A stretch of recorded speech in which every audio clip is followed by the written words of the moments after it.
मोदींच्या आवाहनानंतर राज्य शासनाकडून परिपत्रक जारी करण्यात आले। शासकीय अधिकाऱ्यांनी परदेश दौरे रद्द करावेत, दैनंदिन वापराकरता इलेक्ट्रिक वाहनं वापरावीत असं या परिपत्रकातून निर्देश देण्यात आलेले आहेत।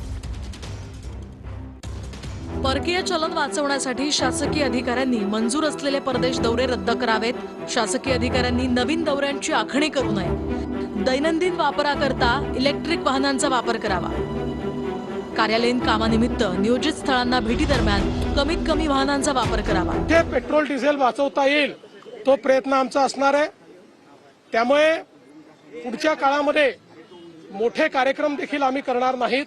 पुढचे 6 महिने कुठलेही मोठे कार्यक्रम शासनाच्या वतीनं आम्ही घेणार नाही आणि जिथे जिथे प्रयत्नपूर्वक आपल्याला पैसे वाचवता येतील ते वाचवण्याचा प्रयत्न आम्ही करू। अधिकाऱ्यांनी एकत्रित दौरा करताना कार पुलिंगद्वारे प्रवास करण्याचं नियोजन करावं। अधिकारी आणि कर्मचाऱ्यांनी कार्यालयीन कामाकरता आवश्यकतेनुसार सार्वजनिक वाहतूक व्यवस्था वापरावी। वरिष्ठ अधिकाऱ्यांनी आठवड्यातील 1 दिवस मेट्रो, लोकल किंवा बसनं प्रवास करावा।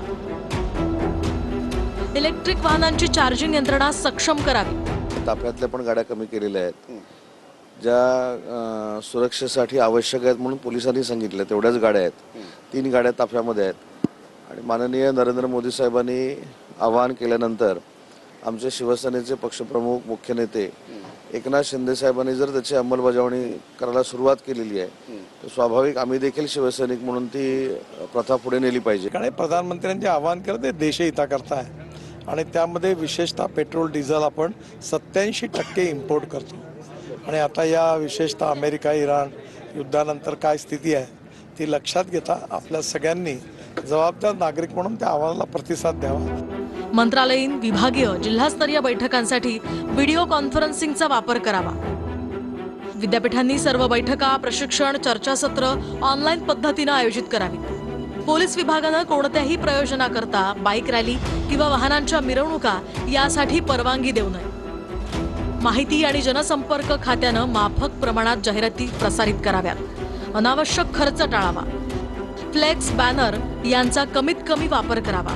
लाईटच्या होर्डिंगसाठी डीजी सेटचा वापर करू नये। कार्यालयीन कामाकरता नैसर्गिक प्रकाशाचा वापर करून अनावश्यक विद्युत दिव्यांचा वापर टाळावा।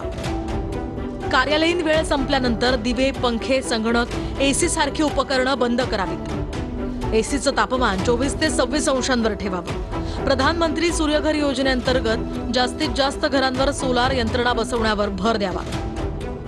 खाद्यतेलाचा वापर कमी करण्यासाठी कॅन्टीन, मध्यान्ह भोजन, अंगणवाडी, वसतिगृह, पोलीस भोजनालय, रुग्णालय यांनी मेन्यूमध्ये बदल करावे। आशा कार्यकर्त्या, अंगणवाडी सेविकांनी खाद्यतेलाचा वापर कमी करण्यासाठी समुपदेशन करावं। सोयाबीन, सूर्यफूल तेलाऐवजी मोहरीचं तेल, शेंगदाणा तेलाला प्रोत्साहन द्यावं। पीएनजीचा वापर वाढवण्यासाठी प्रलंबित असलेल्या जोडण्यांना तातडीनं परवानगी द्यावी। मुंबई आणि इतर मोठ्या शहरांमधील हॉटेल्स, रेस्टॉरंट्स यांना अनिवार्यपणे पीएनजीचा वापर करण्यासाठी प्रवृत्त करावं। रासायनिक खतांचा वापर कमी करण्यासाठी जैविक खतांचा वापर वाढवावा। सर्व प्रशासकीय विभागांनी पुढील 6 महिन्यांसाठी सल्लागाराची नेमणूक करू नये।